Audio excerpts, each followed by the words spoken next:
And for this video and the next one, which makes my second or third video for Sunday, I'm gonna purposely try not to yap for too awfully long. You know what fight's happening tonight, don't you? The Conor McGregor against Mayweather.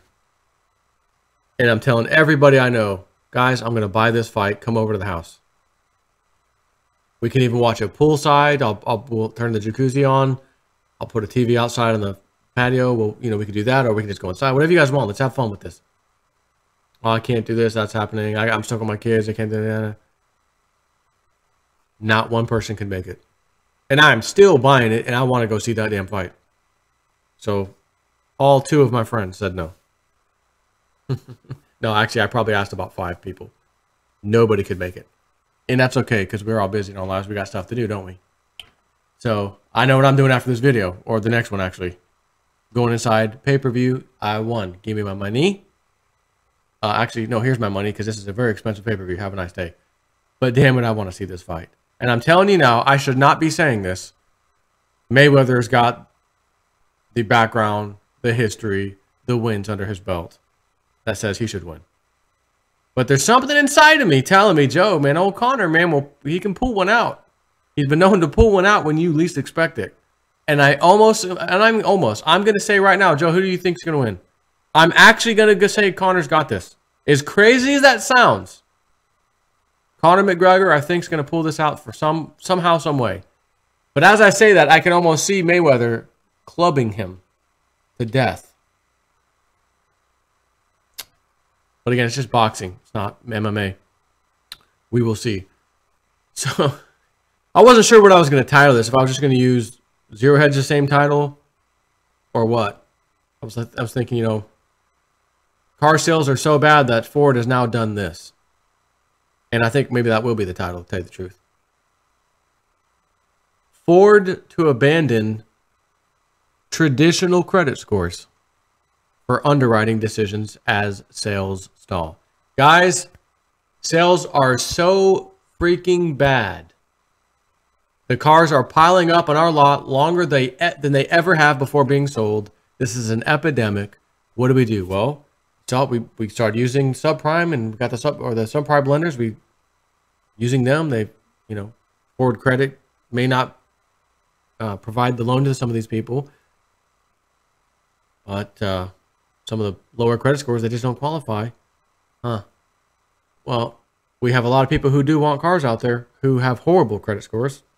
That's correct.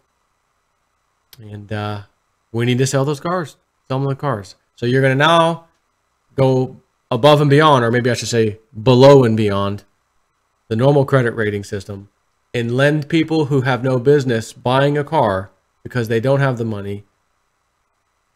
And you're going to do it because you've got to get them sold, which is going to cause even more problems because they're going to default. You're going to have to repo the car, right? Some of my longer term subscribers will probably remember me saying this. They could probably vouch for this. I said this was years ago.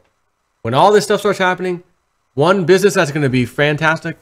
I said, anyone out there looking for a job or worried about their job in the future, I've got the perfect one for you. Repo Man. The Repo Man is going to make a killing.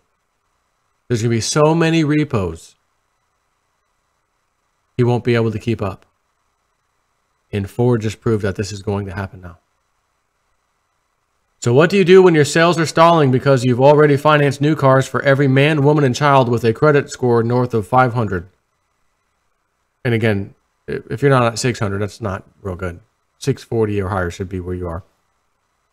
But, 500 is horrible. But if you're not above 500, because even the 500s were able to get a loan, well, you simply abandon credit scores in the underwriting process and instead explicitly mandate that your loan officers approve every potential car buyer that walks through the door with a pulse. Maybe we're exaggerating a little, but according to a new report from the Wall Street Journal, Ford Credit has decided to change its approval process to look beyond credit scores in an effort to pump up the sales, pump up the sales, pump up the sales. Or is that pump up the volume? Pump up the volume. Which is a genius strategy if we understand it correctly. The company says that it's looking at ways to increase loan and lease approvals for applicants with limited credit histories. Oh, it's just limited credit histories. That's why. So not people who have sub 500 scores, just people who don't have any credit history. And I'll be honest with you, maybe there's a reason they don't have any credit history, and it's not going to look good. But then again, you got to start somewhere, right? We'll see. So these consumers are often denied credit because they lack a history of managing debt and as a result have low credit scores. Ford's credit division plans to review new data to try to determine whether these customers, as well as those with more robust borrowing histories, are likely to repay their loans. The move by Ford Motor's financing unit is expected to unfold in coming years, even as concerns mount about rising auto loan losses in the industry. Ford Motor Credit is expected to announce the plans as soon as Friday. Ford Credit is among the largest U.S. lenders to say that it is looking at using alternative methods of underwriting beyond the traditional factors that are mostly centered around credit reports. No financial services firm would take that decision lightly, says Jim Moynes, Vice President of Risk Management at Ford Credit. Ford Credit is hoping the new ways to assess credit will better predict risk among a broad array of borrowers. While its charge-off rate is lower than the industry average, losses are rising. The company wrote off $82 million in U.S. consumer loans and leases as a loss in the second quarter, which is up, by the way, 30% from the year prior. Home Depot order number. Your order is ready for pickup. Okay. Not that I'm going there tonight, but tomorrow I can go pick up my extra can of sealant. Just telling you about my last video. To seal and paint the concrete of this little building I'm sitting in right now, this crypto cave, if you will.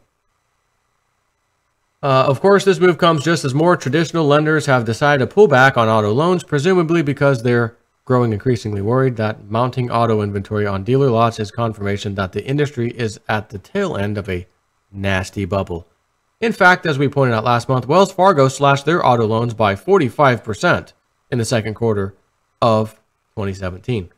Meanwhile, JP Morgan will still underwrite your subprime auto loan, but only if they can dump it on unsuspecting investors via a toxic ABS deal. See, Deja Vu, JP Morgan slashes auto loans for their own book, ramps up ABS issuance for the suckers. That's a link in Zero Hedge article here. You're more than welcome to check out. Of course, all this comes just days after Equifax chief economist Amy Cruz points out that 2016 and 2017 vintage auto ABS deals are mysteriously performing more like 2007 securitizations than those underwritten in 2010. Let's see, 2007, you don't say. What was that happened again? Someone remind me, what was that, 2008 and 9? Oh yeah, the last recession, or the Great Recession as they refer to it as.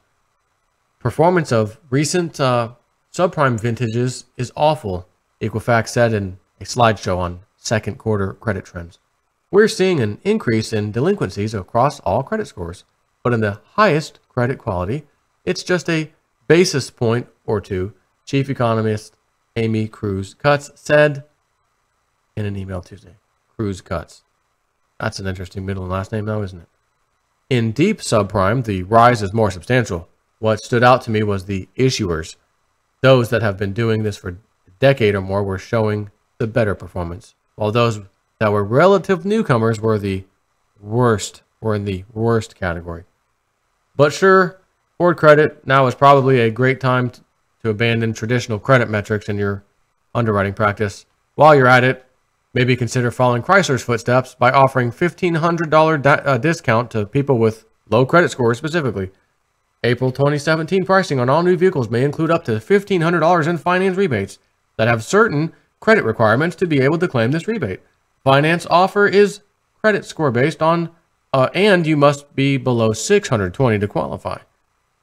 So those of you who, I love to say this, been doing the right thing, got your good credit score, you don't qualify.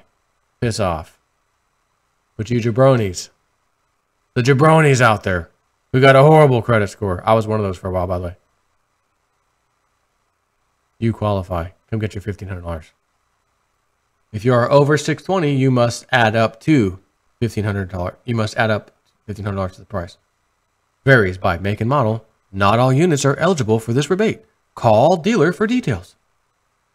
That said, somehow we suspect that offering 0 down, 0% financing for 80, not 60, 80 months to everyone with a pulse doesn't actually pencil out over the long haul, but good luck with that, says Zero Hedge.